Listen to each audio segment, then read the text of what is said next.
Une terre qui se dérobe au regard a néanmoins attisé l'intérêt des voyageurs et des commerçants qui vont jeter les premières bases d'une civilisation qui va naître sur les berges de l'Oued el-Jordania. Le sort avait décidé qu'elle émergeât en plein cœur du plus grand erg et aussi l'un des plus rudes, le grand erg oriental. Une immensité spatiale, sacrée, qui sortit de nulle part et sans rendez-vous, pour accueillir sur cette terre une multitude de peuplades et de tribus.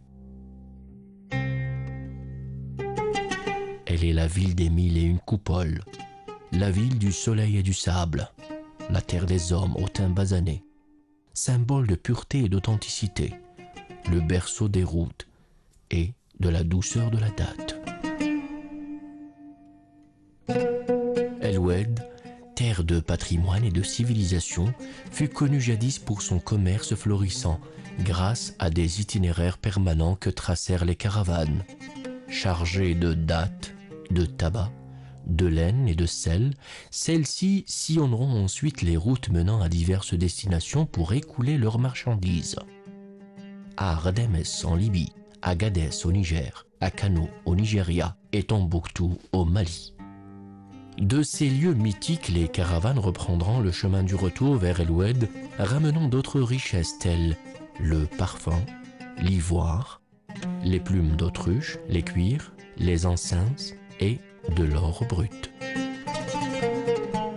Grâce à cette dynamique commerciale, El-Oued parvint ainsi à rompre son isolement et à accueillir une diversité de civilisations dont la première remonte à l'ère de la préhistoire.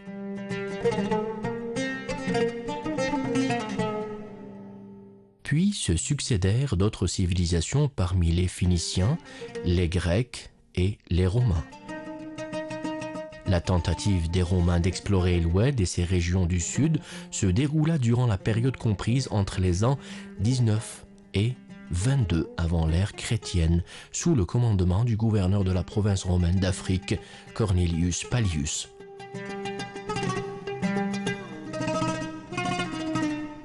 De nombreuses sources historiques prétendent en revanche que les Romains ne sont jamais parvenus au Sahara, tout en précisant que les pièces de monnaie découvertes provenaient des intenses échanges commerciaux que connut la région.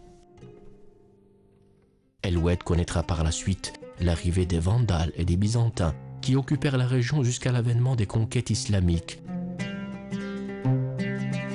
En 1982, la région de Ouezélir tomba la première aux mains des forces coloniales, puis c'était au tour de la région de Souf. Les forces militaires françaises ne parvinrent à s'établir dans la ville d'El-Oued que vers 1887.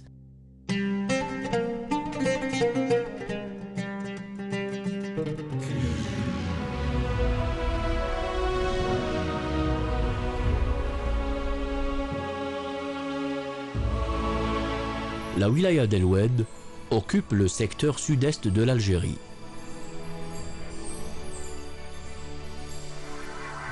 Elle est délimitée par la wilaya de Tébessa au nord-est, les wilayas de Khenchla et de Biskra respectivement au nord et au nord-ouest, la wilaya de Djelfa à l'ouest et la wilaya de Ouergla au sud-ouest et au sud.